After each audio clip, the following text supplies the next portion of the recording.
Hello and welcome to Afternoons on FNR Football Nation Radio. Another big day in football. 3 Champions League fixtures this morning. Plenty more still to come. Stay tuned.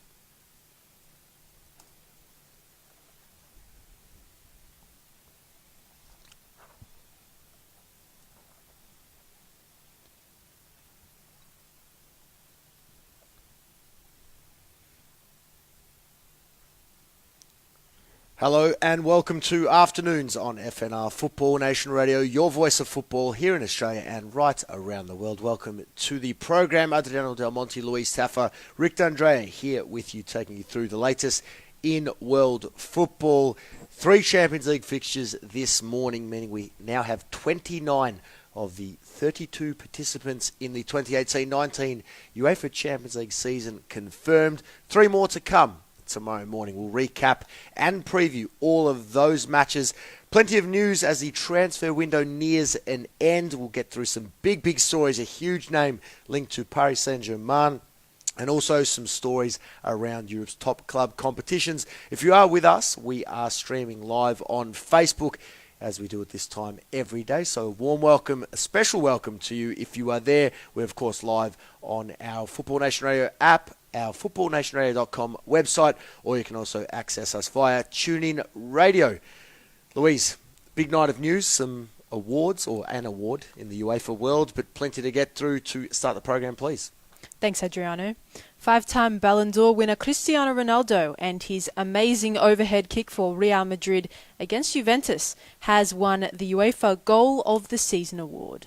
UEFA confirmed Ronaldo was the runaway winner of the award, with the 33-year-old's remarkable April 3rd effort receiving almost 200,000 votes and more than 5 times as many as any other goal. Jamie Vardy has retired from international football after talks with boss Gareth Southgate. The Leicester City forward appeared 26 times and has been in every England squad since his first call-up in May 2015. Gary Cahill has also called time on his international career after 8 years and 61 caps. Cahill felt the time had come to concentrate purely on club football. Borussia Dortmund's search for a centre-forward is over with the unveiling of former Barcelona striker Paco Alcacer on a 1-year loan with the option to buy. The announcement of the player also featured Borussia Dortmund's sporting director using a Tinder-like app to select his attacking match. AEK Athens, Ajax, and Young Boys have qualified for the group stage of this season's UEFA Champions League. And finally, UEFA's president has ruled out the introduction of VAR at any stage of this season's UEFA Champions League competition. Adriano, that's what's making headlines at the moment. More later on in the hour. Thank you, Louise. What was that? The Tinder match for what? Well, we've heard of all these bizarre football player unveilings, and he was apparently using Tinder. You know how I'm not really familiar with the app at all. I have no idea. Neither. Rick, you certainly not. I'm certainly not. I've been off the market for a very long time. Unfortunate to all our fans out there, but Sorry, regardless, we move on. A big night of action, some big awards. The Ronaldo Award there, incredible this, now when you think about it, looking in hindsight. So Ronaldo has scored arguably the best goal of his career. It's won a, UEFA Goal of the Year, inconsequential in comparison to what he's already achieved. Regardless, another accolade for Ronaldo. An incredible goal for Real Madrid against Juventus, which ultimately was the instigator as to why now he's playing at Juventus. How ironic. Incredible. It's an incredible set of circumstances that has ultimately given the Portuguese superstar the best goal that UEFA have determined. It's such an incredible irony that is floating around. Really amazing. Really, really amazing. So, again, not the most significant award that Ronaldo has ever won, but a special one nevertheless. And on a night, as I said off the top, now 29 participants confirmed for the UEFA Champions League this season. Ivan, very happy, he's come out and said, relegated to the bottom division, won the league again last season after a 24-year drought, and now back in the Champions League, first time since 06-07. I'm a very happy and emotional Ajax fan right now. Always stay loyal. That's what it's all about. Yep. And Ajax, for the difficulties that they've endured in the last decade, obviously since their last appearance in Europe's Premier Cup competition, must be an amazing time in Athens for all these fans. Oh, there's nothing better. I mean, I went through this with being a Juventus supporter, obviously with Calciopoli, more or less the same sort of era that Juventus has come through. Exactly. And then the same. obviously seeing them, 3 years later appear a part of the Champions League. Yeah, I understand exactly the emotions you're going through, Ivan. Congratulations. It got very tense, though.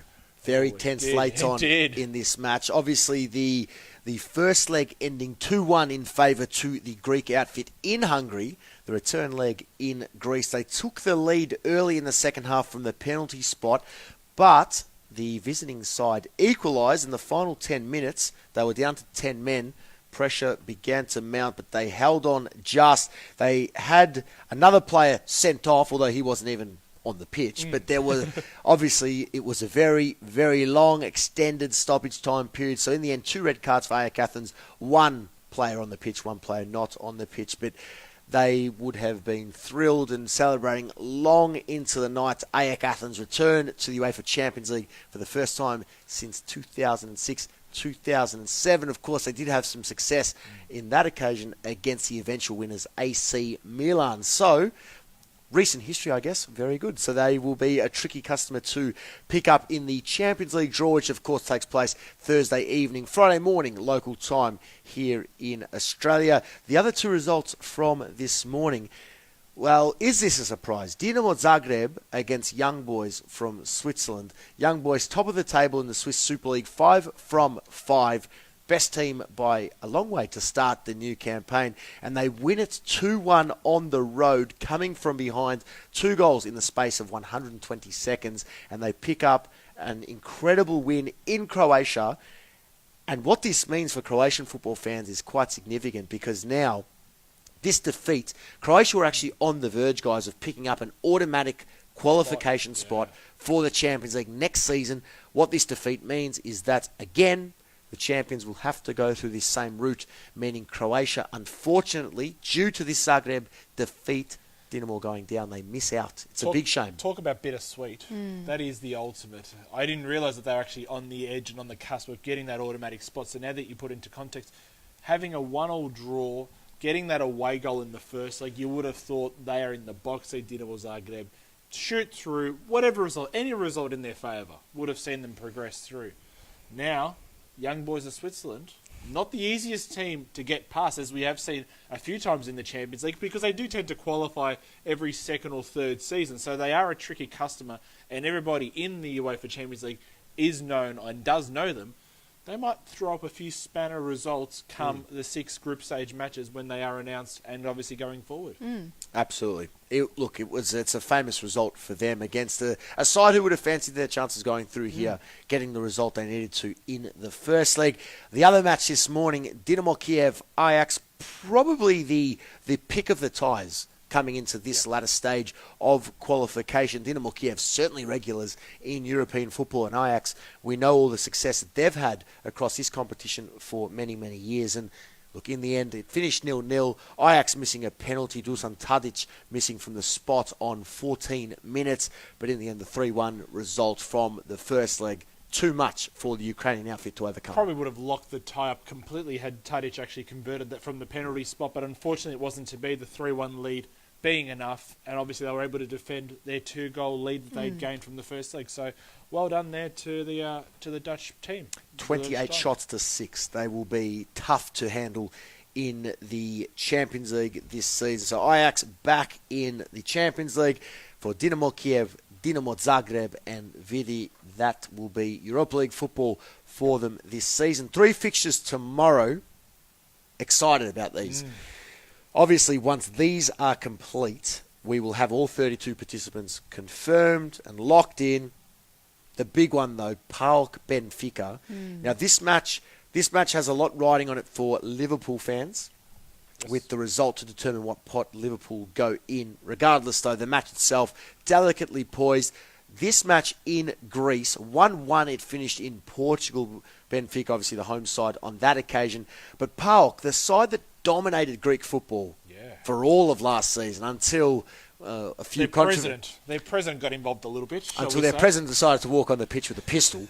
That decided to derail their campaign. But PAOK, still, they've managed to maintain the entirety of their squad. They're a very, very strong squad at home. We know how hard it is to defeat the Greek sides in Greece. Always the atmosphere very difficult. So I fear for Benfica in this one. I think PAOK and the class and quality may just get over the line against the Benfica outfit, who are always playing Champions League football. So big match indeed. I wonder how wide that will go. The Egyptian national, who obviously we started to see at the World Cup, he obviously is the playmaker for PAOK, the Greek champions. It'd be interesting to see whether he can obviously then go to Portugal and get the result at home in front of his home fans. You're right. I'm still going to favour Benfica. I just think their record in actually making the Champions League and then getting out of the group stage firstly and then progressing through to a round of 16 or a quarter-final, I think that European experience might come in handy now and might see them over the line. Not by much, maybe a 1-0 type result, but not a lot. Okay. PAOK for me. I think PAOK will win narrowly 2-1, and I think it'll be a similar scenes to what we saw in Athens this morning. Yeah, I agree with you there because it was like the same thing with Olympiacos. I mean, they had, is it 100% winning rate at home? Yeah. The Greek team's very hard. Even we've seen some big clubs in the Champions League in recent seasons go to Greece, to an Olympiacos, to an AEK back in the day, a Panathinaikos when they were playing at this level. And you do see from time to time big clubs struggle there. Now, Benfica are certainly a regular, but I mean, Benfica aren't one of the biggest clubs in Europe. So I do fancy the home side here to get the points. Two other fixtures tomorrow morning. PSV Eindhoven, Bate Borisov. PSV went to Belarus, 3-2. Box seat now to go through. Again, Bate with some experience on the road, but I think PSV, the quality will prevail, and I think they will join Ajax in the group stage of the 18-19 UEFA Champions League. I'm interested to see how Mark Van Bommel goes in his first really, really competitive match on the line, something on the line fixture. I mean, yes, you could argue the first leg you wanted to set your team up to obviously get to this point where it actually will count, but I'm really interested to see how he does tactically position them, and I'd love to see how he uses, for instance, Irving Lozano on the wing, and how he uses Luc de Jong, who actually has been the one who has been getting these goals in for the red and white, the Dutch champions. Very interesting tie. I mean, 3-2, it can still go either way. PSV are favourites because of the 3 away goals, but Bate, if they get 2, all of a sudden, it's game on. And they very well could, because they are known for scoring goals, and I don't just mean at home. In general, they have been doing it quite easily, getting through to this stage. I've seen Bate play some good football on the road in Rome in the past. They're certainly capable. But I think in the end, Dutch football, a mini resurgence here. They need PSV to go through, and I think they will, but only just. Look, all 3 fixtures tomorrow morning, very, very exciting. So be sure to check them out if you can. I wonder how old mate Alexander Lebler might go in this one. He did get on the score sheet, as we mentioned in the first league. I wonder if he might be able to work his way onto the score sheet again for this one. Absolutely. The final match, Salzburg against Crvena Zvezda or Red Star Belgrade. The visiting Serbian outfit here looking to qualify for the Champions League as Crvena Zvezda for the first time in their history. So they're on the road. Very good away record last season domestically, just a 1 defeat, 12 wins and 2 draws in that time. They go to Austria here needing to obviously score. Going to have to score, otherwise if it's 0-0 it will go to extra time, but they must score, but knowing that if they do score, all of a sudden their opponents will need 2, 3, 4, so on and so forth. I like the visitors here. I do. Salzburg, very impressive last season in the Europa League. And scored a bucket load of goals. Scored a lot of goals. For me. But I like the story here of the Serbian outfit, and I'm going to tip somewhat of an upset that they will score first. And look, it may end in a draw, but I think they'll do enough and may go through on away goals. Well, Red Star are undefeated this season. That's the big thing that already is in their favour. So you talk about it with young boys, and we did when they were 5-5 from their Swiss season. Crvena Zvezda are the same. Undefeated in 12. Look, they do look very good. But I just think if you base it on what last season's form was, Salzburg and all those goals, especially in the Europa League, I give him that little bit of an edge, and I can see them actually qualifying for the Champions League for the first time ever. So you should. They're overwhelming favourites. But regardless, they're also, we talk about the goals they saw at Salzburg, defensively very sound.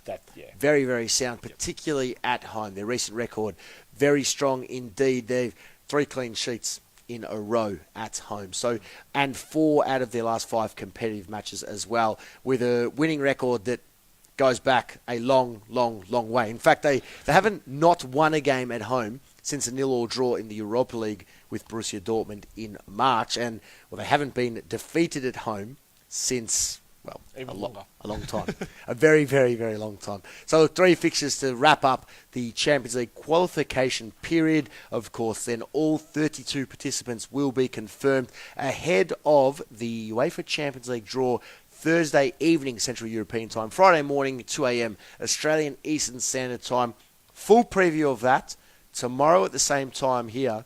But then tomorrow evening, of course, 8 p.m. Australian Eastern Standard Time, will be in Sydney at the Ultra Football Store, broadcasting at the Zona Azzurri restaurant there, where we will have a very special dedicated program with some very special guests, dedicated to, of course, the Champions League draw and a preview of what should be the most thrilling Champions League season in recent history, with so many of the top clubs really primed and ready to launch an assault on the Champions League. So lots of UEFA talking points. Obviously, the Ronaldo win.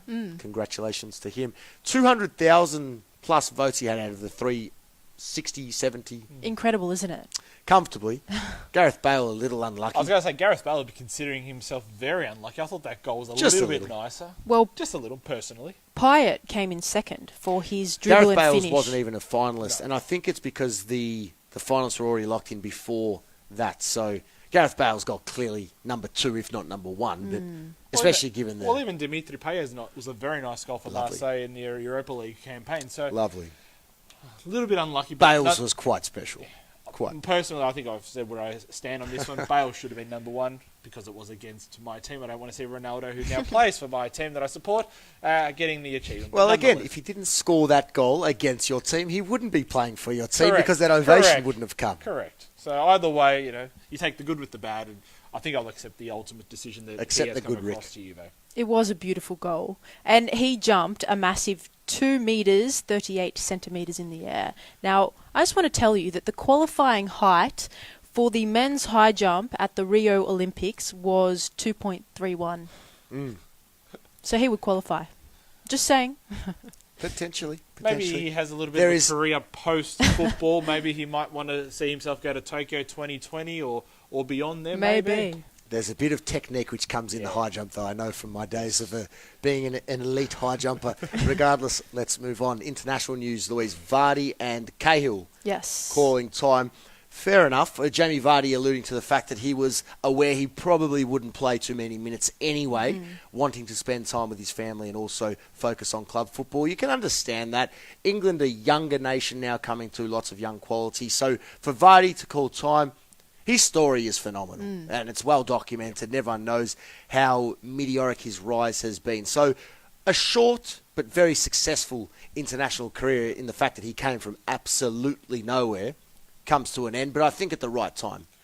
Yeah, well, what is it, 26 matches, 7, 8 goals or something like that is his career. So he also never really established himself as a person in the starting 11. Yes, he's always had to compete, whether it be a Harry Kane, now it's a Marcus Rashford. You could almost argue Jesse Lingard. Danny Welbeck was also in the mix and around his time. So he's always had to do it the hard way. But nonetheless, whenever he has popped into the team, he usually has found his way either onto the score sheet or the assist sheet. So well done to him, and we wish him all the very best of luck now playing just solely for the Foxes. And very similar for Gary Cahill as well. Of course, both players bow out after being a part of that squad for England at the World Cup that went to a semi-final. What do you do if you are Gary Cahill? You don't really have a starting spot in the Maurizio Sarri Chelsea lineup. You didn't really have one under Gareth Southgate. Is he at a bit of a crossroads career-wise? You make your move. I think. He's not going to play at Chelsea. And the better they get, the less likely he plays. So what do you do? I mean, the transfer window is now closed. The loan window is obviously still open for a few more days, so he may have to go international or I at think he least stays overseas. now. I think he stays now, still contracted. I think he stays now, but I think you start to assess your options elsewhere, knowing that your time at the top may be coming to an end. Yep. I can see where you're coming from. It would be a shame because, I mean, as we saw with the England squad, because as you touched on, Rick, it is, the squad, especially that they named for the FIFA World Cup, was quite young. And to have an experienced player like Cahill come into the fold just lifted it that little bit. So hopefully he can stick around for a few more years. Well, hopefully he can for everybody. Well, he's retired from England, though, didn't we say? Yeah, he has, but in terms of club football. Yeah, Chelsea don't need him. And I mean, this is Well, they've got almost- enough experience. It's different. His role with the English national team and being a presence is different to Chelsea. Chelsea don't need Gary Cahill's experience. I'm sure Antonio Rudiger, I'm sure Andres Christensen. You got some of the world's best players in that squad. I'm sure they'd love to have a bit of experience at the former England international now does offer. I disagree. I think they're at a different level. But let's move on. Nonetheless. When we talk international football, squads are starting to be announced. Colombia announced their squad for upcoming fixtures. The UEFA Nations League is about to get underway. One interesting talking point that we have discussed briefly on this program in the last couple of weeks has been for the Italian national team taking on Portugal and Poland in their upcoming UEFA Nations League openers.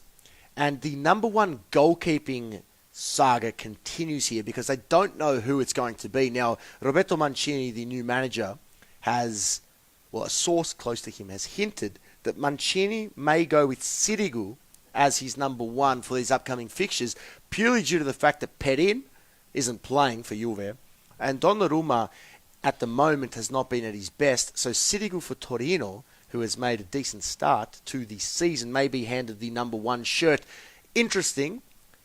If they are to go with a Sirigu, Rick, over a Donnarumma, does that again reinforce the argument we had yesterday regarding Buffon? Because the decision for many regarding Buffon's retirement was then to pave the way for the 19-year-old to come in as his replacement.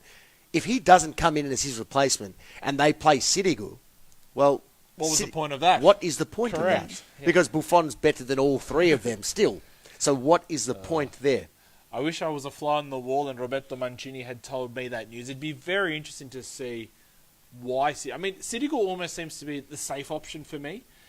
Because he's had that experience a little bit overseas with PSG, and yes, he did do well there. He also has done well in Italy previously.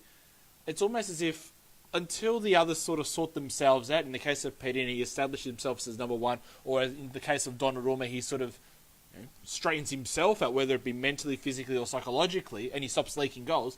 It's almost as if, here, Salvatore, you take over for the time being. You won't keep this for a long time, but you'll just keep the seat warm enough for a few months until these guys sort themselves out. But in the early stages of a World Cup cycle, wouldn't it be better to waste your minutes, I suppose, on the player who needs developing than waste the minutes on the player who won't be there? I understand, yeah. Because then, really, they should just play the 40-year-old. They should have Buffon. They should recall him because the games aren't that significant. Sure, a place in the Euro 2020 finals is on the line, but to play 31-year-old in Sirigu, who you're saying, well, in 4 years from now, you'll be 35, 36, so you won't even be there. No. What's the point of that? Well, it just depends. Ultimately, does Mancini regard these qualifiers as being of the utmost importance, or does he regard them, as many Italian football teams have regarded, friendlies in inverted commas, as rubbish games? I don't know what Mancini is currently thinking.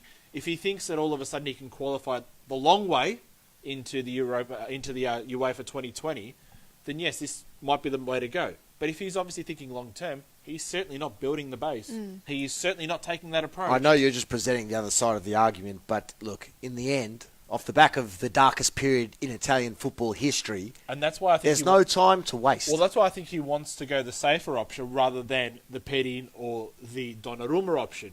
He wants to obviously know and get the goalkeeper that has a little bit of form on his side. He knows that he can rely on him, and probably has relied on him in the past whenever he has played for the Italian national team, and obviously he has been under different coaches, rather than going the 19 to 21-year-old option at the moment. That's the only logic that I can actually come up with at this stage. Didn't Donnarumma play for the Italian national team in those pre-World Cup friendlies, although Italy didn't make it? Yeah, of course. Remember yes. when those... Absolutely. The two friendlies, yes, against Spain and Argentina. Not under Mancini, though. No. So this is Mancini's first match in charge, Portugal and Poland. And, well, It appears that he's still uncertain, and I think that's a massive issue for Italy. But regardless, we'll see what takes place. There is still one round of domestic football to come this weekend. We'll preview all those fixtures later on in the program, and of course later on in the week.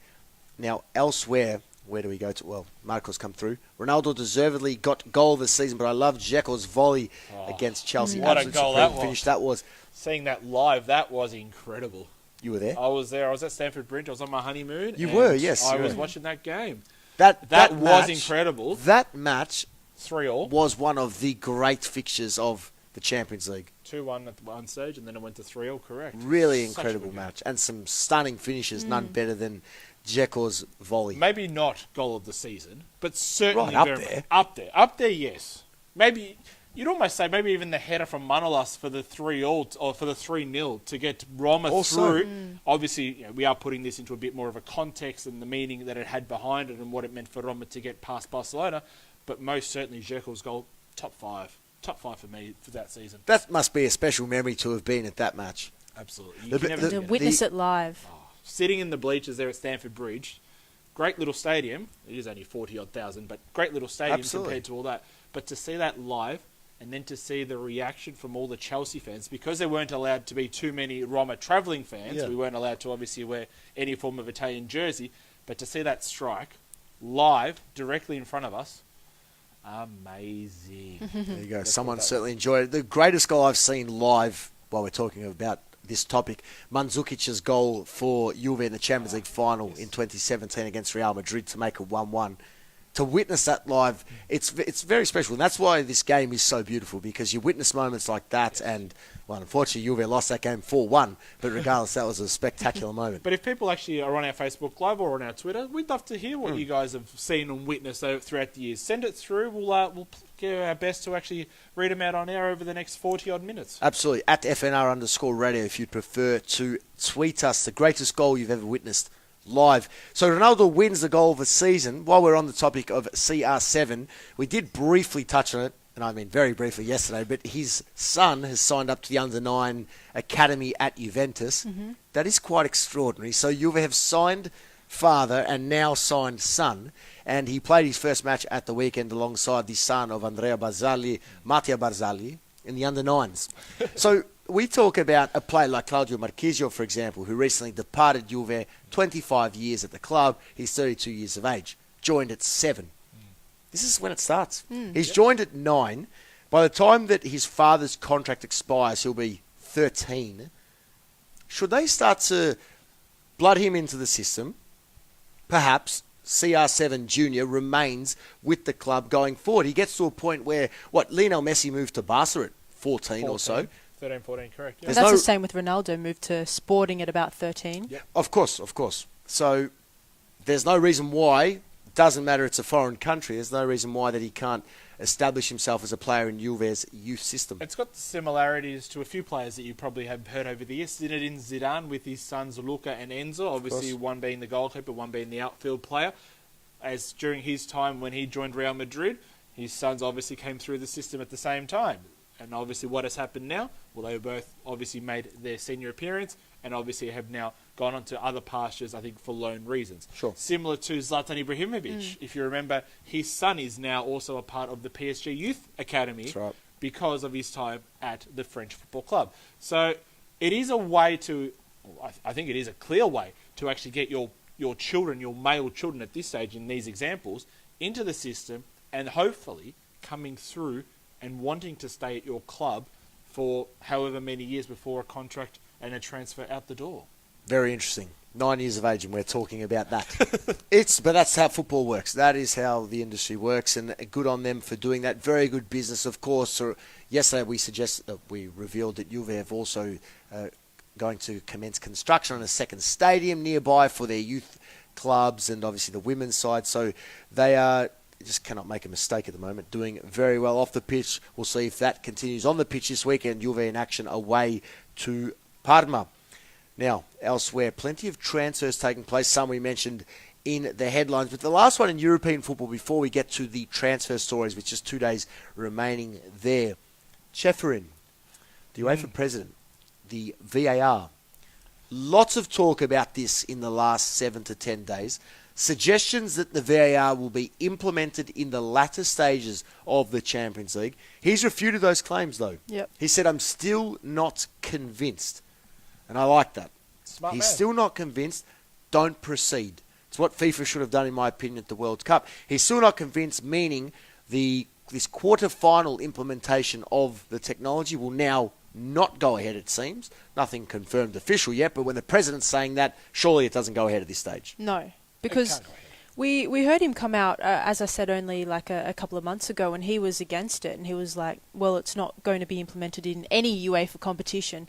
And last week, when these reports were circling that it was going to be implemented from the quarterfinals, the reason it was going to be implemented at that period of time in the UEFA competition was because they were still up in arms about certain issues with the video assistant referee. And obviously it seems that there's been too many issues around that, and it's not crystal clear enough for them to go ahead and use it. Well, as we've all argued, the technology is not ready to be used at the highest level. Sure, it was used at the FIFA World Cup, but I think we spent the best part of 30 out of the 35 days during our Russia review show here criticising VAR. So clearly Sheffield has made the right choice in this case.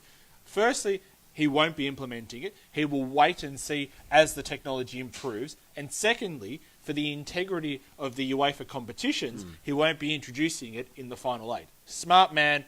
If anything, you know what? Give him a board on FIFA is what I'm going to contend with today, because no one else has had the guts to come out and say the technology isn't ready. Everybody else at FIFA has sort of embraced it and hoped that it would work. But no, it made errors during the World Cup, and we will leave it at that. Major errors. And again, I don't like using the word technology with the VAR because that it is not. It's not technology. It's a few extra cameras, a few extra TV screens for more people to make more decisions, and it's confusing. They don't know when to use it. They don't know when to implement it. I'm sick of talking about it, but it is a discussion that needs to be had. Correct. Because it will become a part of football going forward. A talking point, Rick, I'm very excited about discussing in our special tomorrow evening in Sydney, the Ultra Football Store, because we have some supporter groups in attendance there, and I'd love to see sides that have been on the right and wrong side of VAR, or nations at World Cups, but I'd just love to see what the fans have to say about this, and you guys as well. Let us know your thoughts. Facebook Live at FNR_radio, because it is a very topical point in football at the moment. The reason we spent 30 of the 35 days in the World Cup discussing it is because, again, we don't understand it, the referees don't understand it, which is the main problem, yet they're implementing it. So, Sheffield here maybe does deserve a seat or two on the FIFA board. Yep. Smart man. Interesting. Let's get to some of those transfer stories, and there are some big ones around, but Louise, one confirmed you mentioned with Dortmund and Barcelona doing some business. Yes, they have unveiled the former Barcelona striker Paco. So that'll be very interesting to see how he goes at his new club. Yeah, well, he never quite fit into the whole Barcelona system when he moved across from Valencia. If you guys remember, he was actually scoring, I think, every second game when he was at Valencia, and that obviously brought him onto the radar of the Spanish Giants. But he never quite settled in with the likes of Messi, and then at the same time, or maybe just after, Luis Suarez was brought in for that £88 million or euro move from Liverpool at the time. So he never was quite able to establish himself in that team. So I think he had like 10, 12 goals. He didn't have very many. So it's probably a smart move now that he gets out. He gets some guaranteed football, which is what he will get now under Favre at Borussia Dortmund. And the one thing that I also found interesting, and you mentioned it in your notes, Louise, is how he was announced. Now, it's been really a strange summer of these summer announcements because everyone seems to be wanting to top one another. We've had a few clubs that have come out and used Fortnite, the video game, the online video game, to announce them. We saw that with Kevin Strootman with Marseille. We've seen it also, I think, with Malcolm as well. We've had now Michel Zorc, the BVB sporting director, use something like a Tinder app because he was linked to so many strikers throughout the summer. There was one, like a magic trick, wasn't it? Santi Cazorla presented to the Villarreal crowd with a magician basically performing a trick and him appearing rather than disappearing into the fans. So It's been a very interesting summer of all these sort of ways to present your new teammates. A couple of clubs leading the way in the digital world there. Very interesting and entertaining, but a good acquisition there for Dortmund. Hopefully a move for the player to revive his career. What it'll also mean, though, is that Shinji Kagawa, who would have been the fifth man in that midfield, more than likely now will leave. I mean, he was used as a false nine centre forward at times. He will now be going. He'll have to find himself a new club, the Japanese international. Where it is in the last 2 days, well, it could be a return to Japan. It could be somewhere in the Bundesliga. It could be anywhere at the moment. While with Barcelona, a player of theirs who has been linked to it's taken us 35 minutes, but we're going to say Manchester United return. Gerard Piqué, he's ruled out a return down the track to the club. There have been talks for a long time, just given everything that's been taking place, Spain, Catalonia, that Piqué may assess his options elsewhere. He's ruled out a return there. And, well, let's switch to United now quickly. They were a big talking point for us yesterday, and there have been some comments that have come to light since our chat yesterday, not necessarily made in the last few hours, but just comments regarding our discussion yesterday, which we thought we would bring to your attention just to add some fuel to the fire. One on Gary Neville. We touched on Gary Neville, who's had a few words about all things United recently, Mourinho, Pogba, and all the big talking points. One of the big quotes that he's made over the last couple of days, which I think really rings true as to where they're currently at. He's quoted as saying, with United at the moment, it's like you could throw those balls, meaning the players, into a bingo machine and anyone could come out at any time. There is such disorganisation. Funny by the former legend of the club. Great but statement. Spot on as to well, what do you expect? Again, the stat we raised yesterday: 7 defenders used in the opening few games. You just don't know what you're going to get. Different formations, different players used, players played out of position. Mourinho applauding fans after a 3-0 defeat. You just don't know what you're going to get with United at the moment. So still, while talented on the pitch to an extent and capable, again, not maximising their potential. It's like that saying from the movie Forrest Gump. Life is like a box of chocolates. You just never know what you're going to get. And that's exactly what it is. I mean, the perfect example that we saw yesterday in the Tottenham match. Under Herrera at right back when you have Matteo Darmian. There's your first problem. I'm not going to sit here and pick apart Mourinho's tactics, but that's probably the obvious one that I can think of off the top of my head.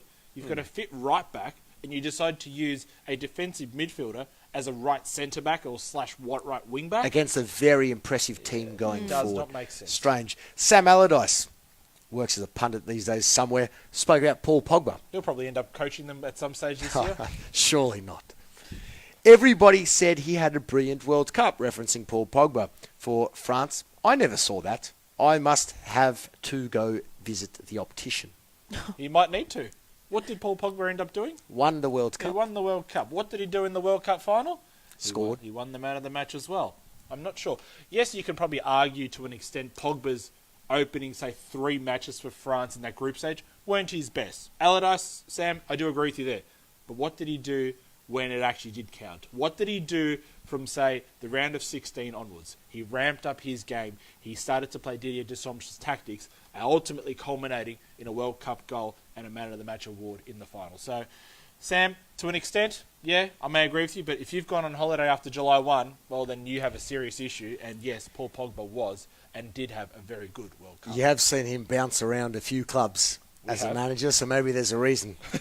Just going back to your comments that Gary Neville made, as I mentioned yesterday, I think that is a reflection of things that are going on behind closed doors with management at Manchester United.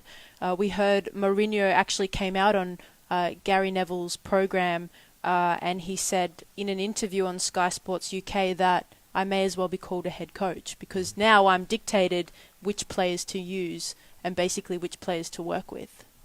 Absolutely. There are many issues at this club. Many. On, off the pitch. Matt, Forza Napoli. Good to see you as always. Matt, Chris, greatest goal witnessed live. Con Butsanis' winner in the 97-98 NSL Grand Final amid his armed robbery charges. There you go. I can't recall off the top of my head. Maybe it's just a little bit before my time, but I'm sure it was a great goal, Chris. Very, very good stuff. Elsewhere, let's talk PSG. Transfer shortly. Dani Alves first has changed his number from 32 to 13. Always changes his number. Dani Alves has done so again, this time to honour Brazil legend, two-time World Cup winner Mario Zagallo. So he finds someone, he honours them with a number change, and he's done that again. I think he would have taken 13 last season, but it wasn't available. Now it is. 32 is what he wore. He will wear the 13 shirt.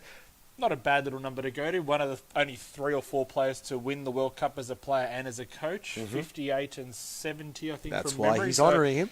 Yeah, great. That's right. Well done. Good on Dani Alves, a very, very humorous character in world football. But PSG, the reason we've gone over there, Rick, explain to me what is going on. Because overnight I've been reading reports about Milinkovic-Savic from Lazio to move to PSG for mega money. We are 48 hours out from the end of the transfer window. Lazio can't buy anyone. Correct. Milinkovic-Savic was linked everywhere and anywhere during the transfer period. Now that's completely stopped. And these reports have come out of nowhere, despite all of the financial issues PSG will face in coming seasons needing to offload players. They're willing to spend a lot to bring in the Serbian international. And he will not come cheap, as you exactly point out. In excess of a good 100-odd million euros he will cost. So what has happened in the last 24 hours, we are led to believe that the sporting director from PSG, Enrique, has actually had a meeting with about 3 or 4 player agents across the world, the players that the club are actually interested in bringing in. They all met at one location, so it made it rather easy, and they all had obviously 1, 2, 3 hour type meetings. So he was able to go bang, bang, bang. One of them is Milinkovic-Savic. The figures, as we have touched, is in excess of 100 million. There can't be any other way that PSG bring in this player. There is no way, unless it is a loan to buy move like they did with Mbappe, there is no way that all of a sudden PSG can fit Milinkovic-Savic underneath any form of financial fair play regulation, because the DCNG, the French version of the FFP watchdog, will have them in trouble. Yeah. And secondly, if they then do, say for instance, win another domestic treble, maybe go on to finish, say, in the quarterfinals of the Champions League, they would get picked up because of all their wheelings and dealings with relation to Milinkovic-Savic, Tilo Kajder, all these sorts of other players that they have brought in. Well, they still are linked to players that, again, with so little time remaining, they still are linked there. There's this Boateng potential switch, which has, I suppose, eased slightly in the last 24 hours. There are other players linked from Bayern to make the switch. So, according to reports, they're still actively seeking reinforcements somewhere. But Milinkovic-Savic at the price tag, and I think 100's being fair. It would be more. Well, that's why I said in excess of. In excess of. And again, it just does not make sense where they're at the moment. But they have met the financial stipulations that UEFA have placed on them this season. Again, they will need to offload. So who knows where the discussions are at with Neymar and Mbappe, because should they sell one in 12 months' time, that will then obviously alleviate a move Considerable pressure. Considerable pressure. And that will then allow you sort of either if they one had a or the loan other, to buy, plus the Milinkovic-Savic move, to then make sense. But they know what's going on as well. Of course, they would be clear on, I feel, on those players' futures. But interesting, we'll discuss more on Paris Saint-Germain in our second hour. But nevertheless, they will be hungry to buy with just 48 hours remaining in the window. One of the clubs who were linked to Milinkovic-Savic were Real Madrid, and I'm reading, I don't know if it's official yet, but they have exercised their right to re-sign Mariano Diaz. Correct. Now, is it official? Not an official move yet. They've Not still got a official little bit of time to go, but they do want to get their former player that they obviously did sell to Lyon. We obviously did insert a buyback clause. I think that's around the 25, 30 million euro mark. So a similar move to what they did with 30 to 35, I think. 30 to 35. So 21 goals in 40 games. Great record. Obviously 1-2 in Ligue 1. Helped the champions, Ligue 1 giants get through very far in both domestically and in Europe. Would be a very nice addition as a backup, very much so, to Karim Benzema. I don't think he will lead the line. I can't see Diaz getting ahead of Benzema, especially at the moment, considering that Benzema's on 3 goals in 2 matches in La Liga. So most certainly he would have to be as a backup replacement. But Seville are hungry. They do want someone else to add to their lineup, which is where these rumours are all fueling. They seem to have exercised and agreed to some sort of personal terms with the Dominican Republic International. It's whether Real Madrid are now going to say, hey, you know what? He was our player first. We have the first option to buy him back. Or whether they will allow him to obviously flow through to the Rojiblancos. Smart move, and will complement what they have well. And that's certainly what they need. Again, another attacking weapon. And if they do stick with the formation of playing 4 of their attacking-minded players, having Mariano Diaz as a replacement, I think works well for Real Madrid. Yeah, and I think what we might see in the future, as we've discussed previously, is Mbappe will transition from PSG to Real Madrid. It's a big claim, It's but a it huge could claim. happen. It may happen. Well, where else would he go He in may stay. life after PSG He may stay. if they offloaded him? City, Anyone could. Barca, not so sure. Again, 19 years of age, hard to be making claims like that because he could stay there for 5 years. And then he's still 24. He could probably stay there a good 10 years and still be only 29 at the absolute That's peak right. of his powers, and then he could make that move. But at this stage, I mean, you can't really factor in where Mbappe goes, considering there's only, 3 games into a new Ligue 1 season, and we're talking about him going in, say, 5 to 10 years' time. So, bit hard, but it could end up anywhere. Yeah, it could end up in it. Look, again, Barcelona will have Messi, you would imagine, for another, let's say, 3 to 4 years at the most. I was going to say 5, absolutely top. Mbappe's 23, 24. There's no reason why they couldn't make a move. And look, at this point in time,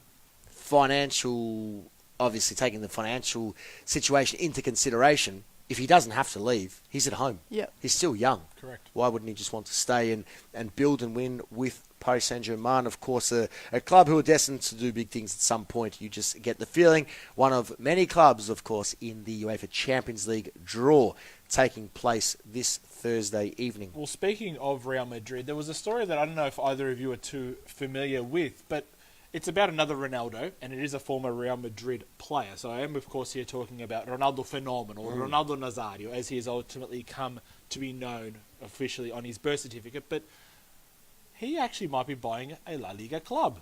There Which are one? strong reports all of a sudden. Real Vallecano, 30 million euros. So essentially what you would say, or what you would argue would be a lower tier transfer fee for a quality player that you see going around every summer. All of a sudden, the Brazilian international might become an owner. What do you guys think of this one? Oh, it's obviously very interesting. Players getting involved in this world. What does it mean for the club? It's difficult. Look, at the top flight level, I don't think it changes too much in terms of attracting personnel or talent. If this were a lower level club or a bigger club in a smaller competition, maybe it would have an impact. I think it's good for Valladolid here if they're under a bit of financial pressure to have someone of his stature come in to provide the support. I don't know if it changes too much on the park, though, for this club. I don't think they're going to become a La Liga powerhouse. I'm not saying they're going to become a La Liga powerhouse, but it's interesting to see, so the comparisons made to say with Roman Abramovich at Chelsea all those many years ago, where he didn't pay too much for the club, and now there are rumours that are swirling around that he might But sell. he's also worth a ridiculous amount. He's a shipping magnate and a shipping oil magnate, so yes, I do get that. But I wonder, could Ronaldo, he might not entice the biggest names, but could he entice one or two that may want to work alongside him? What he could You'd entice... have to say so. Or a sponsor or a marketing position for the company. He's not going to or for the entice club. players. He's going to entice brands and sponsors. Maybe then the money can come. Maybe then the Abramovich money, well, not that level, but maybe then the bigger money can come that can take this club to the next level. But Ronaldo being involved just because he's Ronaldo, that doesn't do anything for me. It's just if they do have financial concerns, maybe this does ease the pressure slightly. Maybe. Interesting, though. Interesting you mentioned the decision here by Ronaldo to, or reportedly agree to buy the club, because the first club in world football has just been sold for Bitcoin. And that club, Rimini, they play in the lower tiers of Italian football, sold via Bitcoin and purchased by the Heritage Group Holdings based out of Dubai.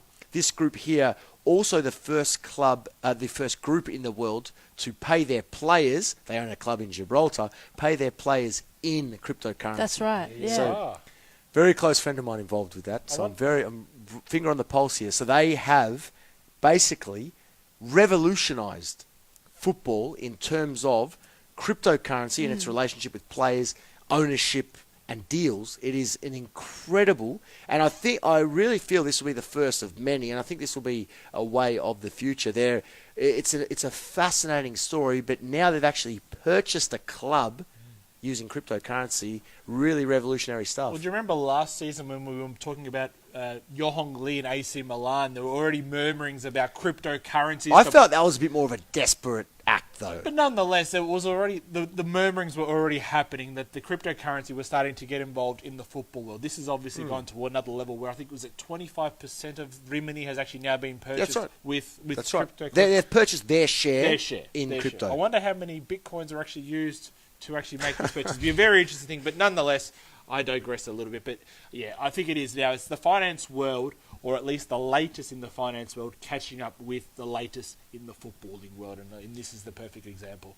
Really, really incredible. The story with the Gibraltar United team, so they're paying their players in crypto through some technology which they've actually developed. Now, Quanto Coin is the technology, and basically Quanto Coin pays, it prevents foreigners from having to set up domestic bank accounts. So all transactions are done online. So it avoids any issues. And the reason that they've actually done this, or the motivation behind it, is to avoid any tax fraud. Well, tax fraud and payments, everything's tracked. Everything is done legitimately and everything is monitored. And players have the option whether or not to cash in their Bitcoin or whatever crypto they pay in immediately or keep it as an investment and see what happens. So really, really interesting developments there in some of the lower levels of European football, but setting the way and maybe paving the way for some of the big boys to follow. I already know that they've had some interest from UEFA,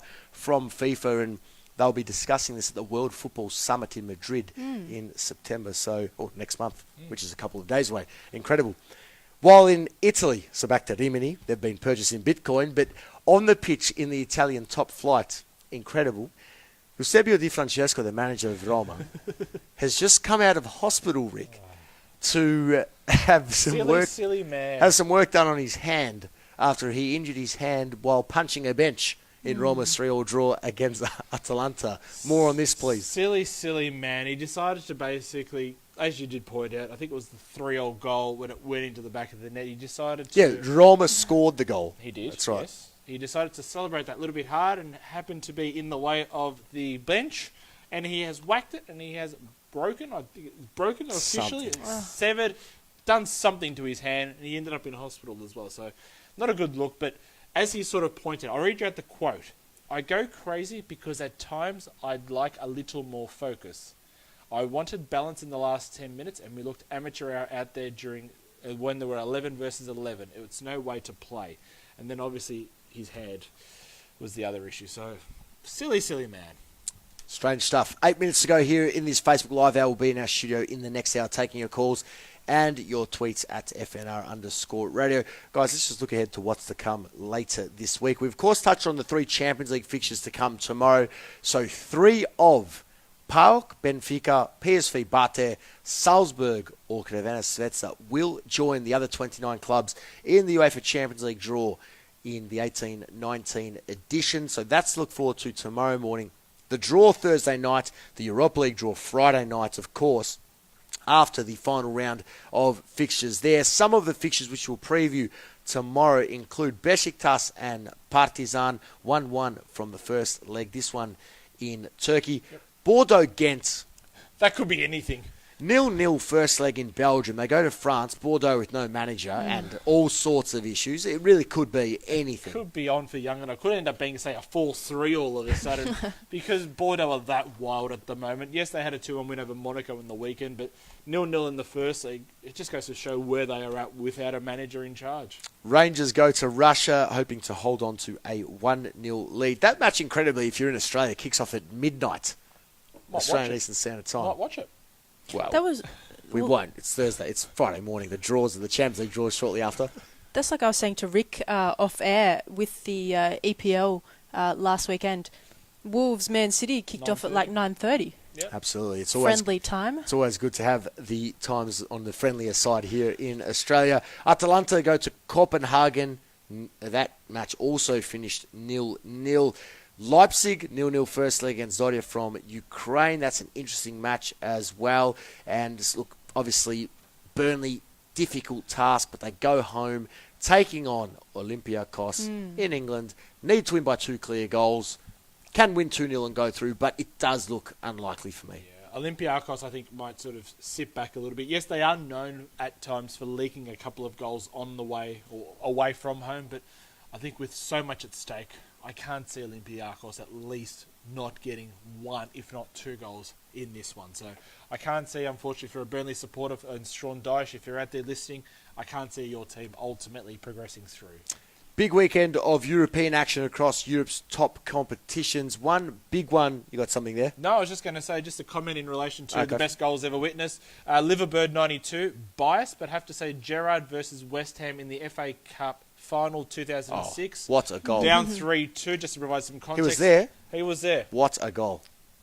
He's got more? No, he just says it's the final middle of normal time and he smashes a bouncing volley from 35 yards to equalise. Crazy. That was unbelievable. Crazy. That was the period where it felt that Liverpool every second week were coming back from somewhere and Gerrard was scoring a screamer. That goal was incredible. In fact, that final was just as, if not better than a lot of others. I'm fairly sure it was Konchesky who scored a wonder goal within the first minute to give the Hammers the lead. That was an incredible FA Cup final. But there are some incredible fixtures to come this weekend in Europe's top club competitions. Milan-Roma, a very important one in the Italian top flight.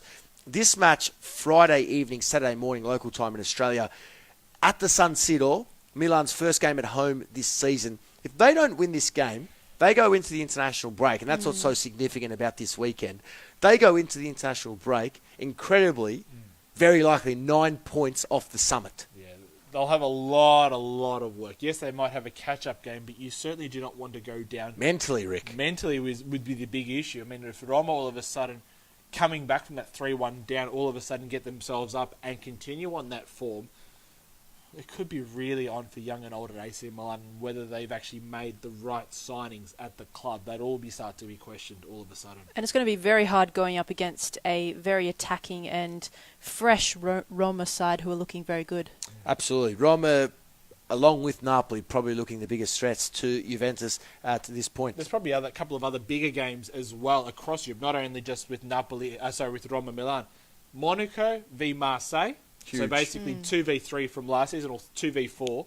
Lyon and Nice. Mario Balotelli's return. All of a sudden, no Diaz, as we've touched on a little bit earlier. So there's a few big games as well across France. That will be a great game. I'm really looking forward to in the Premier League, Burnley and United.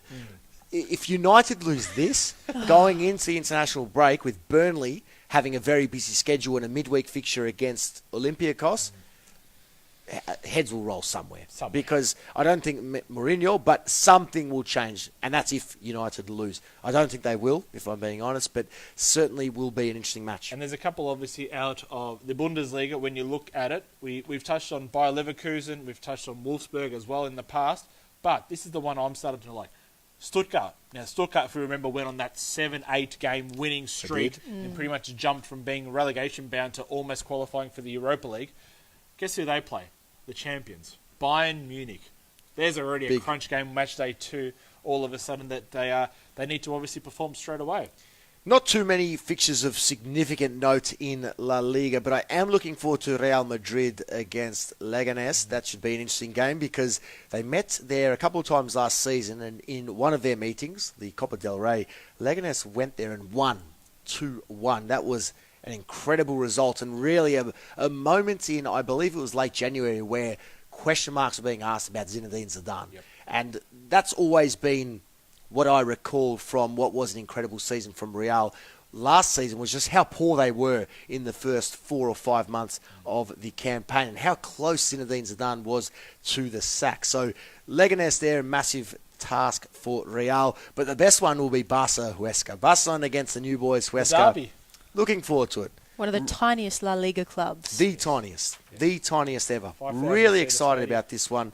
4 points for Huesca, unbeaten, and a wonder goal to salvage a draw at the weekend should be a great game. But we will preview those matches in a lot more depth in the coming days. Just very briefly, there's one other match. PSV, Willem II. We don't talk about Eredivisie too much. First v fourth. Willem II also come off a 5-0 win. So very exciting to see what happens in this one. Looking forward to that. That's all we'll leave this hour for now. This time tomorrow we'll be in Sydney, so we'll be somewhere in Sydney from 12 till 2. But from 8 p.m.